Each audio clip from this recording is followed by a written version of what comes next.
Good whatever. Lady and gentlemen. Today's show is going to be about climate change. Pauses. From memory. So please excuse any missed rememberings. Rolls eyes. The problem with climate change is measuring it. People without science degrees probably think there is an app for that. No. There is no application available to measure or understand the Earth's climate. Why do the climatologists say we are fucked then? I hear you all ask. From what I understand, we have been measuring global surface temperature for a few decades. Pauses. Reliably. From this, climatologists try to use available historical data and derived climate indicators and predictors to determine if the current measurements match any past climate conditions. And it does not look good. For normality. Looks left. Whatever normality is. Looks right. I think they mean predictability. The problem is, with increased surface temperature comes unpredictable weather. True, one of the most stable times in Earth's climate history are ice ages, which clearly are undesirable. Living at -40 degrees centigrade is possible, just not conducive to large populations. Equally, living at +40 degrees centigrade is possible, just not conducive to large populations.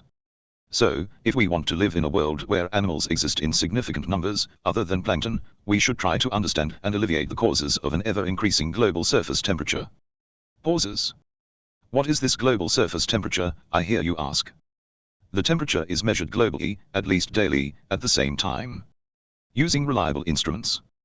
These temperature readings are then averaged for a year, which represents a climate's season, regardless of location. This average is increasing year on year. It would be nice to find out that the instruments that measure temperature drift over time, such that the increasing temperature was actually an instrument error. But alas, it is not. Better still, if the software being used had a rounding error. But it does not. So the global surface temperature is increasing. And to be honest, given the volume of shit humans burn, why wouldn't it? What do you think happens to all that energy released?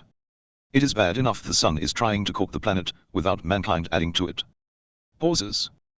The maximum surface temperature for Earth is 58 centigrade.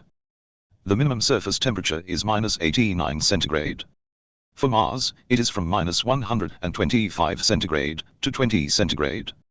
Which is why there is a mad rush to investigate the colonization of Mars. But time is not on your side. It might take a few centuries to make Mars remotely habitable. The mechanics of the solar system makes Mars a difficult planet to reach, making colonization from birth the most likely method. What the fuck, I hear you say. Pauses. As the climatologists said, you are fucked. But are you? Pauses. Yes, probably. Mainly because you appear incapable of responding to reasoned thought. Instead of action, your governments pile on this and that. They see a taxation opportunity. They see a way to control the population. They see their retirement fund, not looking past their own death, which could come sooner than they think. Pauses. When I looked at the derived data we have available, I did not see a slow decline into the oblivion. The data is not precise, it's derived, fuzzy data. There was a trend into oblivion. Maybe over a few centuries. Before the climate stabilized at unlivable. But this is like watching an object fall, the point of no return is at the cliff edge. Not at the split second before the thud. Unless you can learn to fly in the time it takes to hit the ground, that is. Can you evolve wings in a few centuries? I think not. What if the climatologists are wrong? I hear you ask. No harm, no foul.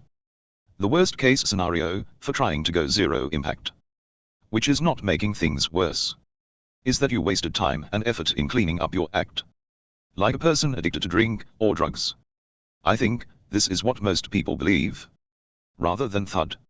I think that there are simple solutions to the increasing temperature that are not even being considered. This indicates to me that nobody believes the climatologists. Either that, or they are simply unable to understand basic science. Like cuddly toys. If that is the case, the climatologists should build a large bell jar in a desert to illustrate the science, with a wood stove and a tree. Then place the politicians in the bell jar, one at a time, until they understand. Pauses. But that is me. Practical demonstrations always tend to focus the mind. Peace.